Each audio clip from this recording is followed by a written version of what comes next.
Si Lolong Saan po mismo. kasi galing si Lolong, doon din po siya galing. So, Ah. kanyang pangalan si Pangil po.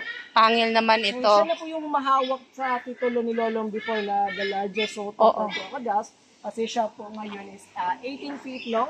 Tumitimbang naman po siya na 1,000. Sa buong Philippines? Buong Pilipinas po. Ano ulit siya? Pangil? Si Pangil po. So, hindi Okay. mo siya pwede sabihin na siya talaga sa buong mundo. Oo. Kasi hawak pa rin ni Cassius yung title as the largest saltwater crocodiles in the world. So, siya, si Pangil sa Pilipinas lang.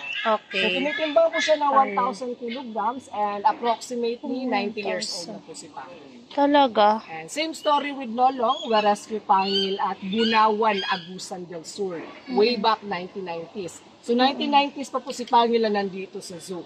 Tagal na. Yes po, mas nauna po siyang na-rescue kesa kang Lolong. Kasi si Lolong, na-rescue siya 2011, namatay naman siya 2013. Okay. Siya po is 19. Anong naman ito kinakain? Dalawang buong dress chicken po.